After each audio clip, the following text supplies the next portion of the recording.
Eu quero de antemão, tá, trazer para vocês algumas observações.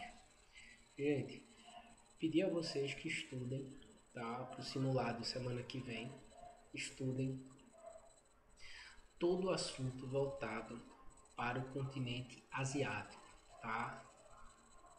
Então, eu quero que vocês frisem alguns conteúdos como as características, né, justamente que a gente pode observar em relação à economia, os tigres asiáticos, né, a população, tá, o Oriente Médio, a questão da Índia, a questão da China, a importância econômica, entre outros fatores. Eu quero pedir a vocês, né, que estudem, tá certo? Alguns pontos importantes ligados à geografia, né, econômica, né, a geografia humana, um pouco da geografia física, tá, do continente asiático. Vê, a gente tem aí, ó, nesse capítulo, onde a gente vai trabalhar o subcontinente indiano, né? Por que a gente chama de subcontinente? Então, pela extensão, né, que a gente vê da Índia, né? E a gente tem aí, ó, a densidade populacional, né, no subcontinente indiano, onde a gente observa, ó, cada ponto representa 100 mil pessoas. Quer dizer, essas pessoas, né, dentro desse país, por isso que é um dos países populosos, né, inclusive existem teorias, tá, que justamente tem uma estimativa de crescimento cada vez maior da população, já que não existe uma política de controle da natalidade, tá certo? Então, importante, cada ponto aqui, a quantidade de pessoas, quer dizer, existe uma tendência dela ultrapassar a população chinesa. Então, cada ponto desse, né, representa 100 mil pessoas, né? Aí vamos ver aqui, ó, a gente vai ver aí, ó, o Paquistão, né? A gente vai ver aqui na Nova Delhi, na Índia, o Nepal, o Katmandu, né? Bangladesh, Butão, a China aqui acima, né? O Afeganistão, o Tadjikistão, o Uzbequistão, né? Turcomenistão. Então a gente tem toda essa região aqui, né? Que a gente observa, né? Agora, vê, Índia, o núcleo de uma civilização.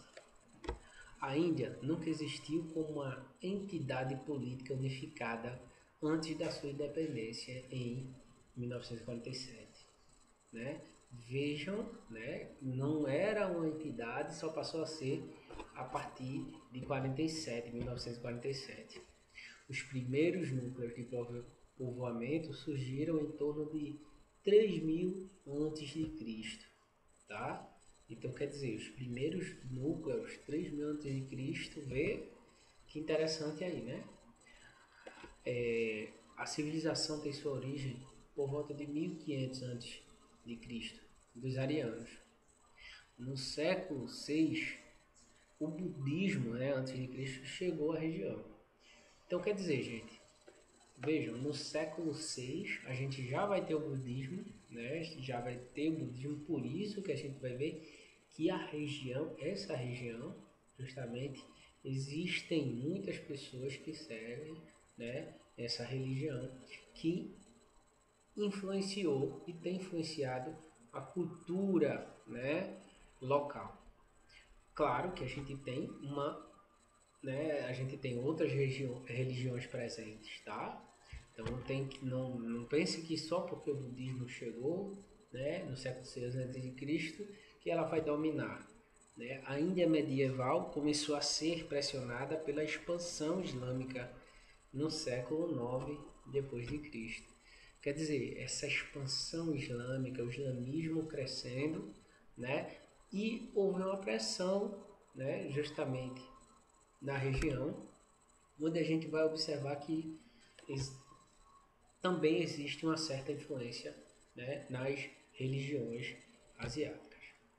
Então, os portugueses conquistaram Goa e outras cidades portuárias no Mar da Arábia. Depois vieram o quê? Holandeses e ingleses. Então, todo esse processo, né, de administração, de tomada, né, dos países europeus, também, né, a gente vai ver na própria Índia. Aí a gente tem aí, ó, a estação de trens em Mumbai. Inclusive, um dia desse eu estava assistindo, né, um filme bem interessante que é justamente ligado ao Hotel Taj Mahal, né? Bem interessante também. Então, com a Revolução Industrial, ainda tornou-se alvo do quê? Do novo, do neo, né, colonialismo, minha amiga. Então, que influenciou, né, diversas mudanças sociais, né, o neocolonialismo. E em 857 é incorporada como colônia inglesa. Vejam que interessante, né? Em 1857. Então, toda essa questão da influência política social presente na região. Em 1947, né, a independência foi proclamada, algo que seria importante, né, para justamente uma maior autonomia, né, do governo indiano. O início da independência foi marcado pela separação dos territórios de maioria muçulmana, os atuais Paquistão, né, e Bangladesh. Então, quando a gente observa aí, ó, o início, né, justamente dessa dependência, né, vai ter separação de territórios, né? Então a gente vai ter a maioria muçulmana, né, dominando, e vão justamente para regiões atuais, né, no caso o Bangladesh e também o Paquistão. Ó, a religião, um dos fatores importantes dentro da religião é o hinduísmo, né, também, além do budismo. E o hinduísmo, a mais antiga entre as grandes religiões do mundo, é praticado por 74% da população, seguido do islamismo com 12% e do cristianismo com 6%. E se distingue pela ausência de uma doutrina unificada, né? Então a gente tem justamente que a gente observa, cada um vai levar, né, a sua característica, né, as suas instruções. A gente, por isso que não é algo unificado. A sociedade, dividida em castas, que se diluiu nas últimas décadas, mas cuja influência ainda pode ser notada. Existem 4 tipos, né, de categorias básicas. Os brahmanes, tá? Que é o povo que cuida da questão religiosa. Os kshatriyas no caso, que são os grandes guerreiros. Os vaixás, que são os agricultores. E os sudras, que são servos. Aí a gente tem a questão dos varredores aí de rua, pertencem à casta aí dos Dalits, que se dedicam aos trabalhos considerados impuros. Veja, gente, o que é interessante, né, que isso já foi tema até de novelas aqui no Brasil, né, é justamente a gente perceber, né, a questão do Dalit. Se você nascesse de uma casta Dalit, você teria que ser Dalit até a morte. Quer dizer, trabalhar o quê? Trabalhar com trabalhos impuros, limpando, né, tudo que for considerado impuro. Então, se você nasceu naquela casta, você pertence àquela casta até a morte, né? É algo cultural. E existem polêmicas, porque se você é Dalit, você não pode se tornar um Brahmane, ou um Kshatriyas, ou um Vaishya. Então, Vaishya, e existem grandes que a gente pode dizer, grandes conflitos, né? Não existem grandes conflitos, né? Mas se a gente for analisar direitinho, imagina, é dizer que você nasceu naquilo, você tem que terminar naquilo, né? Você nasceu Dalit, você vai ser para sempre um Dalit. Não adianta querer fugir. Então é algo interessante, né? É algo cultural que já tem uma certa polêmica. Os idiomas. Quais são os principais idiomas que a gente encontra? Nessa área amarela, ó, línguas indo-europeias. Hindi, Punjabi, Marathi, Gujarati e outras. Línguas dravídicas, Tamil e outras. Línguas tibetano-birmanesas, Urdu e outras. Línguas do grupo Munda e outras. Quer dizer, a gente tem uma diversidade também, tá? De idiomas presentes justamente nesse subcontinente. Então, ó, a economia, a influência na língua inglesa de parte da população, a boa formação profissional e os baixos salários contribuem para o crescimento da indústria da informática na Índia.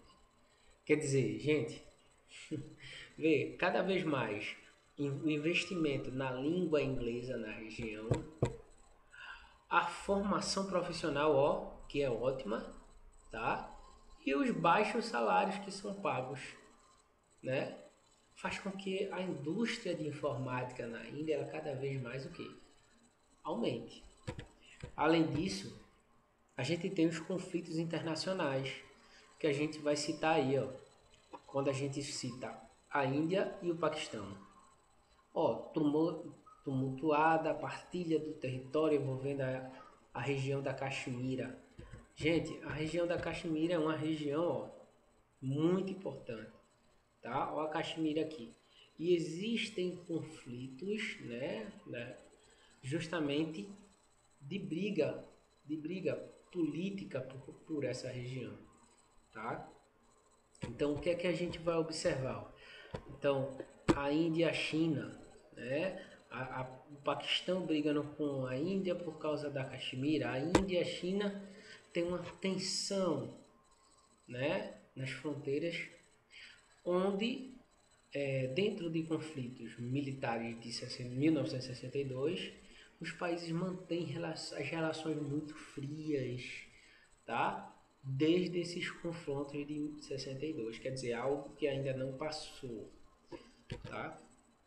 A disputa pela Caxemira, o que é que a gente pode trazer, tá, de interessante, ó? Disputam a Caxemira desde a independência do subcontinente em 1947. Ó a Caxemira onde está aí, viu, gente? Azad Caxemira, Jammu e Caxemira, né? Caxemira, a maioria da população é o que? Muçulmana, tá?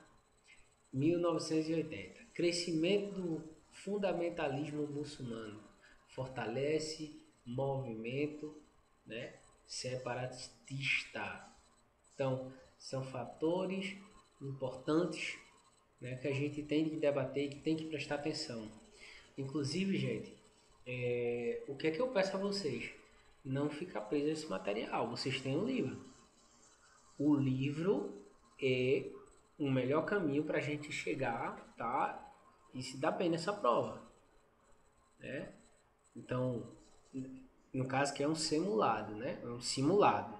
Mas vocês têm que, né, tomar uma postura, tomar.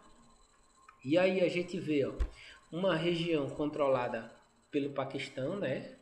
Que é essa área verde da Caxemira, Azad, e a região controlada pela Índia. Vê que interessante. Né? Aí a gente tem uma região, né, controlada pela China, né, e reivindicada pela Índia, tá? Que é essa questão aí, essa área aí que a gente tá vendo os tracejados roxo e laranja. Então, e a gente tem a região controlada pela Índia e reivindicada pela China, né, que é essa área azul. Então, a parte vermelha que é a linha de cessar fogo. O desafio demográfico. Vê só, Bangladesh é um dos países mais pobres do mundo e também um dos mais populosos e mais densamente povoados, né? Bangladesh. Menos de 20% de seus habitantes moram em cidades, né? Menos de 20%. Cerca de 2/3 da força de trabalho dedicam-se à agricultura, responsável pela produção aproximadamente de 1/3 do PIB. O sucesso do combate à pobreza em Bangladesh depende uma parte, né, grande parte, da redução do crescimento populacional. Uma prioridade nas políticas públicas do país desde a década de 70, quando apenas 8% das mulheres bengalis utilizavam contraceptivos. Aqui a gente tem as regiões mais baixas, né, que são as áreas mais claras, até o roxo mais escuro, que são as regiões mais altas, tá? Aí a gente tem o Nepal, né, os monges budistas, né, unificado com pequenas monarquias e domínios feudais em 1768. A expansão do domínio britânico à Índia deu origem à Guerra Anglo-Nepalesa.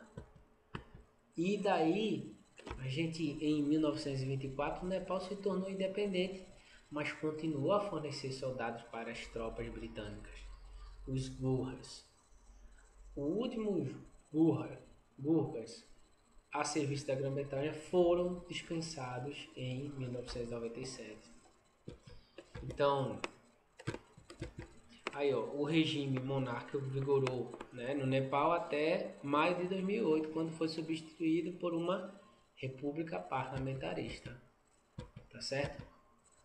Então, do ponto de vista físico, se divide em 3 regiões, né, bem demarcadas. No norte estão as ilhas de montanhas, né, no Himalaia, praticamente despovoadas. No extremo sul, a planície pantanosa Terai, que abriga 1/3 da população. A maioria dos nepaleses encontra-se na região intermediária, formada por planaltos e montanhas de baixa altitude, e que inclui o vale de Katmandu, onde se encontra a capital.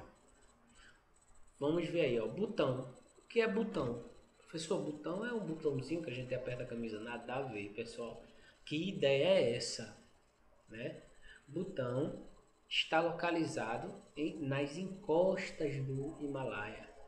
Permaneceu praticamente fechada ao mundo até a década de 60. A maior parte da população fala Dijonga, um dialeto tibetano. O rei é venerado como líder espiritual e exerce poderes absolutos. Imagina poderes absolutos. É muito sério, né, gente? Imagina, eu tenho poder absoluto na sala de aula. Ou se não, teu pai, tua mãe tem poder absoluto na tua vida. Tu cuidado com o que tu faz, né? Então é complicado. O rei é venerado, né? A maioria dos butaneses pratica uma agricultura de subsistência com baixa produtividade, o que torna o país dependente, né, de importação de alimentos. Aí a gente tem o monastério Sanhan nas montanhas do Himalaia. Vê que interessante. Então aí a gente tem, ó, o Sri Lanka, aí a gente tem a maioria tamil, né, nessa região verde. E nessa área roxa e branca, essa é a área reivindicada pelos tamês, maioria singalesa, tá? Então, existe um conflito étnico. Veja como essa questão dos conflitos existem, né? Conflito étnico de ideologia, de formação, de características. Aí a gente tem as ilhas Maldivas. A vida econômica gira em torno da pesca, né? Que sustenta 25% dos 200 mil habitantes e principalmente do turismo, muito importante. Então, essas são as observações que eu queria trazer para vocês, tá? Peço a vocês que estudem realmente, procurem estudar o conteúdo.